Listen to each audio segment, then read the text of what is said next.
तो hello friends, कैसे हैं आप सब लोग। मैं हूं सनी डिवाइन सीट राइडर से। तो जी आज हम एक टॉपिक पे बात करने वाले हैं। थोड़ा सीरियस टॉपिक है। बड़े दिनों से दिल में खटक रहा था कि इस चीज़ के ऊपर बोलूं बोलूं बोलूं, और ये भी सोच रहा था कि यार ना बोलूं तो ज़्यादा अच्छा है, पर बोलना ज़रूरी है क्योंकि सबको दिखना चाहिए कि क्या चीज़ हो रही है और क्या चीज़ नहीं हो रही है। सच्चाई भी आनी चाहिए लोगों के सामने, तो वो चीज़ बोलता हूँ मैं आज। उस चीज़ के ऊपर आज वीडियो बनेगी। तो आज की जो वीडियो है, जैसे आज हो रहा है हमारी पूरे देश के अंदर, आपको पता ही है कोरोना की वजह से कितनी बुरी हालत है, और जो मजदूर वर्ग है हमारे देश का, वो कितना उसके ऊपर बुरा असर पड़ा है इस चीज़ का। तो ऐसा लग रहा है कि हमारे देश में सिर्फ मजदूर ही मजदूर रहते हैं, बाकी जो मिडिल क्लास लोग हैं वो तो किशमिश, काजू किशमिश वगैरह खा रहा है। तो ऐसा कुछ नहीं है। मजदूरों का रोना धोना बंद कर दीजिए। अब अगर वो घर पहुंच जाएंगे तो उनको उनके पास मनरेगा की जॉब भी मिल जाएगी, सरकार से दिया हुआ राशन कार्ड ही मिल जाएगा उनके परिवार वालों को, तो खाने पीने की परेशानी तो उनको होगी नहीं। और खेती वगैरह भी ज़्यादातर लोग उनमें से करते हैं, जो अभी मजदूर पलायन कर रहे हैं, तो उनके खाने पीने की तो वहाँ पे जाके तो कोई परेशानी नहीं होगी। लेकिन जो हमारे देश का जो मिडिल वर्ग है, मिडिल क्लास है, उसके लिए भी तो कुछ ना कुछ सोचना चाहिए। सरकार मुफ्त में चावल देगी, जनधन खाते के अंदर 2000 रुपये भी पहुंचा देगी। वो अभी आ रहे हैं और आगे भी आते ही रहेंगे।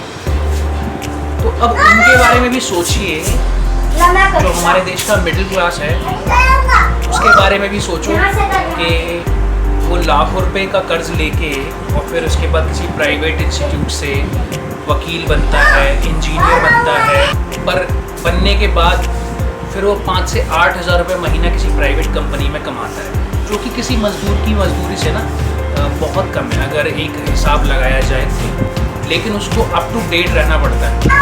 अब हम बात करते हैं वकीलों की। जो नए नए वकील बनते हैं, बहुत सारे वकीलों के पास तो शुरुआत के 2 से 4 साल के अंदर तो कोई काम ही नहीं होता। फिर उसके बाद जो काम वगैरह मिलना शुरू होता भी है तो उसमें भी ज़्यादा से 4 से 5 हज़ार, वो भी कोई गारंटेड नहीं है 4 से 5 हज़ार। मैं बस एक नॉर्मल अमाउंट बता रहा हूँ कि इतना तो कमा लेते होंगे।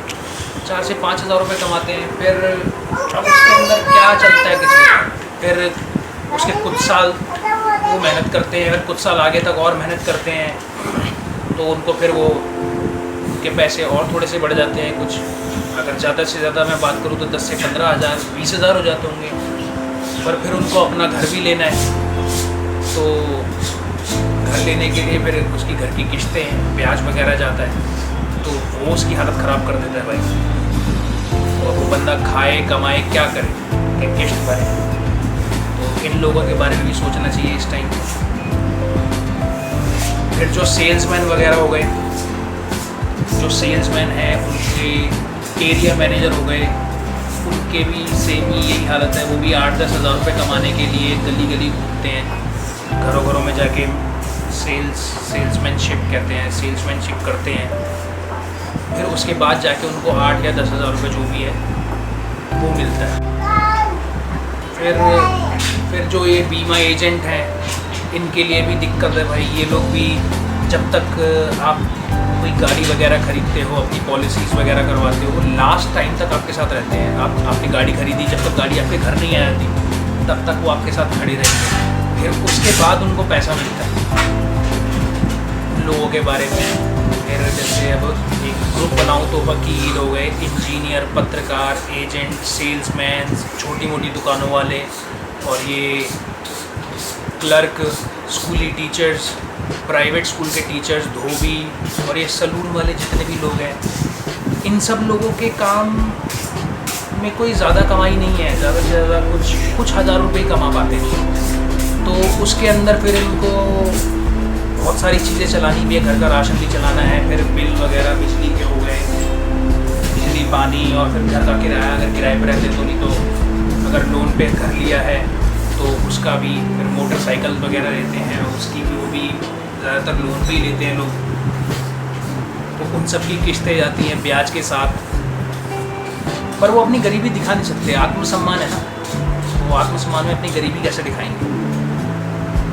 उनके पास ना तो मुफ्त चावल आता है, ना कोई राशन कार्ड है, ना कोई जनधन खाता है, और यहाँ तक कि अपनी जो गैस की सब्सिडी है वो तक उन्होंने छोड़ दी, क्योंकि उनको गरीब नहीं दिख रहा। फिर सरकारी स्कूल्स, सरकारी हॉस्पिटल से इस आदत के चलते कि उनको गरीब नहीं दिखना, तो उससे दूर हो चुके हैं। तो अब ये लोग क्या करें?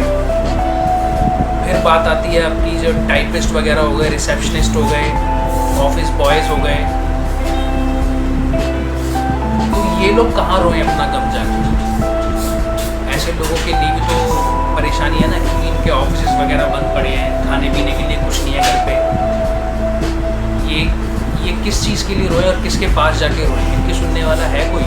नहीं ना। अभी तो सिर्फ मजदूरों की सुनी जा रही है। मैं मानता हूँ मजदूरों के और बहुत बुरा असर पड़ा है और मुझे बहुत बुरा लग रहा है उनके लिए भी, लेकिन मजदूरों के साथ साथ जो हमारा मिडिल क्लास, जो एक है ना मिडिल क्लास जो है हमारी, उसके ऊपर भी हमको ध्यान देना चाहिए, उसके ऊपर भी ध्यान देना पड़ेगा।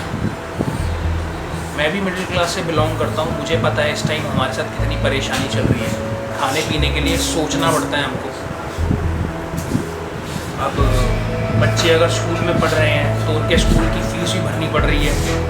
बिना स्कूल जाए, बिना स्कूल भेजे उनकी स्कूल की फ़ीस देनी पड़ रही है। तो उन लोगों से पूछो कितनी बुरी हालत हो रही है उनको। तो अगर वो स्कूल की फ़ीस भर रहे हैं तो वो स्कूल की फ़ीस अगर ना भर के वो अपने घर का खर्चा चलाएं तो 2 से 3 बंदों का महीने का राशन निकल जाएगा। इतनी स्कूल की फ़ीस होती है, आपको तो बताइए। तो मिडिल क्लास लोगों के ऊपर गवर्नमेंट को भी ध्यान देना चाहिए। अभी यहाँ पे काम वगैरह नहीं चलेंगे, फैक्ट्रीज वगैरह नहीं चलेंगी, जो लोग ऑफिस वगैरह पे काम करते हैं वो लोग नहीं चलेंगे, तो उनके खाने पीने का भी तो कुछ इंतज़ाम करना पड़ेगा कि वो भूखे मर जाएँ, कि वो भी दिल्ली छोड़ के चले जाएँ। मैं अपनी दिल्ली की बात कर रहा हूँ, वैसे पूरे देश की प्रॉब्लम है। मैं पूरे देश के मिडिल क्लास के लोगों की बात कर रहा हूँ। अब जिन लोगों के पास अपना मकान है तो वो किराए के लिए हैं, सिर्फ किराए पे जी रहे हैं, तो उन लोगों के लिए भी तो परेशानी है। उनके लिए भी तो कुछ ना कुछ सोचना चाहिए गवर्नमेंट, कि सिर्फ मजदूरों के लिए ही सोचा जाता है। मैं ये नहीं बोल रहा हूँ कि उनके लिए सोच के गवर्नमेंट गलत कर रही है, उनके लिए भी सोचना ज़रूरी है, लेकिन साथ में जो मिडिल क्लास लोग हैं उनके लिए भी सोचना बहुत ज़रूरी है, क्योंकि सब एक दूसरे से बंध के चलते हैं।